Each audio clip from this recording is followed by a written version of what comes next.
How can the pattern of the triples be seen across domains?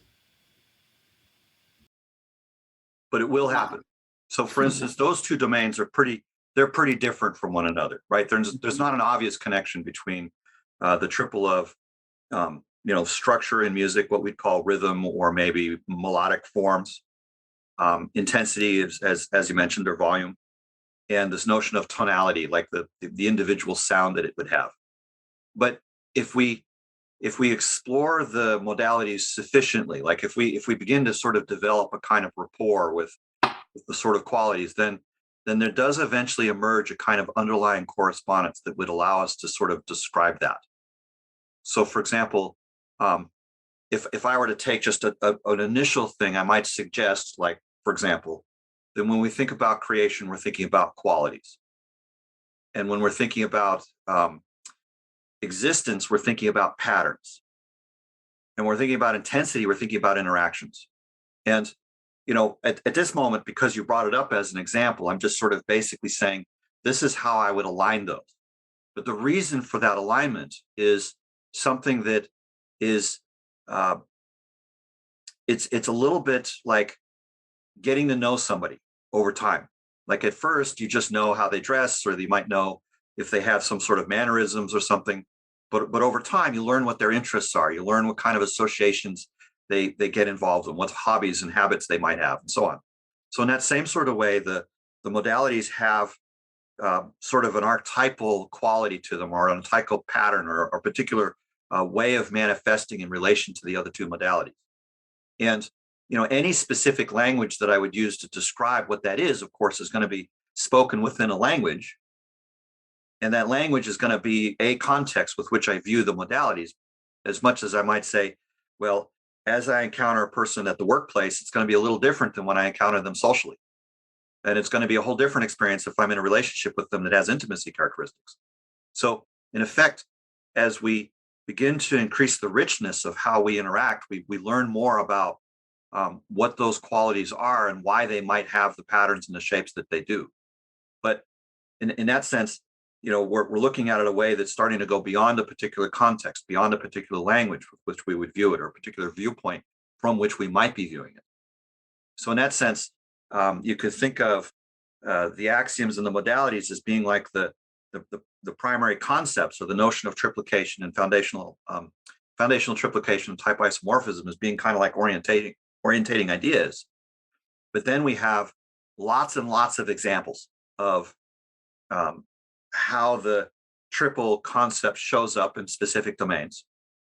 And then even more examples about how those triples correspond to other triples, and what insights that gives us about the structure of each of these domains. And as we become more confident with those kinds of associations and those sorts of structures, then we begin to be able to use this as a tool to gain insight into the domain specifically, for domains that might be very tricky to otherwise work with. So, for example, it's relatively straightforward to work with the notion of universe in the sense that I'm doing. And it's relatively straightforward to work with the notion of, say, music or language the way I'm doing. Like with language, I might say, well, there's statements that have syntax, and the statements refer to something. So there's a semantic element. And if you take away any of those things, there's not really a language process that's of interest. You need units of meaning, you need some sort of referent, and you need some sort of structure so that you can compose references to new things that matter, right? And if it took an infinite amount of time, and you had no notion of finiteness or unit, then the language isn't that useful. If you can't refer to anything, it's not that useful. And if you can't compose language so that you can point to the things that you want to, then again, it's not that useful. So in that sense, these notions of language are actually quite easy to sort of relate to. And the notion of universe is, again, importing people's language that they already have. It becomes very easy to sort of talk about some of these things and move the conversation forward. But then if we were to start with something like choice, change, and causation, now that is an exceptionally difficult set of concepts. Like the notion of choice is usually rejected, right? It's just basically, people would associate it with free will.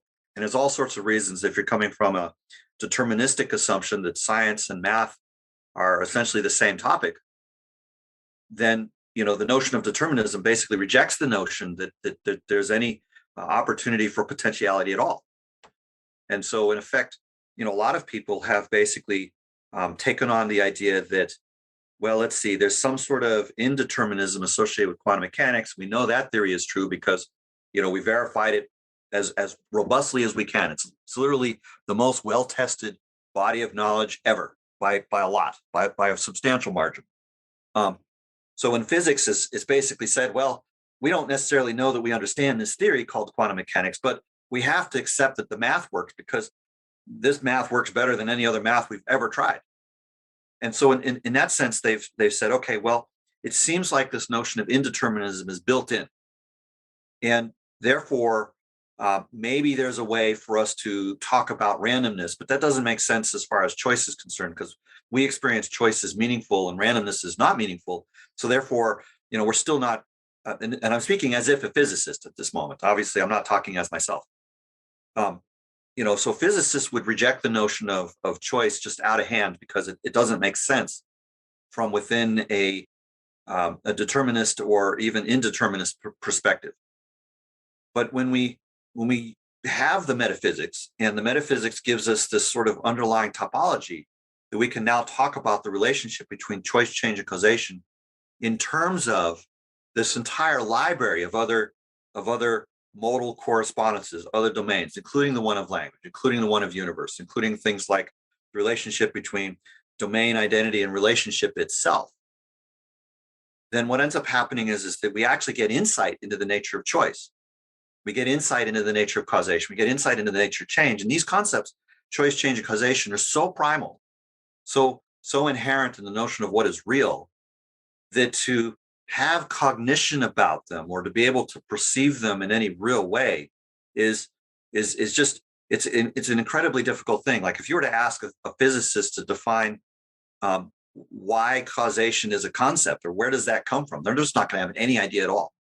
Like why does the universe essentially seem to make sense in terms of this concept of causation? They basically say, well, we know that these patterns work, but we don't know why the universe has the laws that it does, why these symmetries show up the way they do. That's one of those quote unquote great unanswerables. And that's literally the crossing line between physics and metaphysics. Because it turns out that in metaphysics, we can talk about that to some extent. We can talk about the what of it.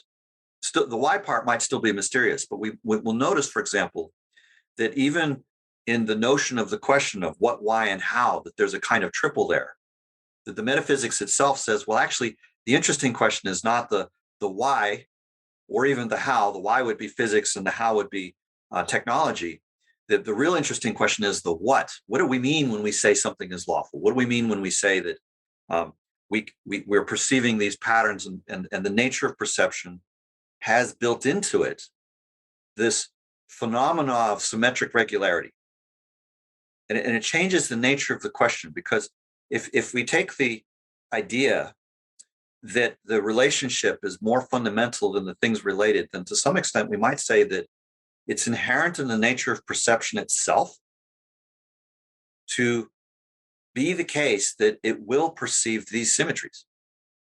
Like that the action of being able to see is to some extent a manifestation of, like if the seeing is primary, then the symmetry emerges out of the seeing.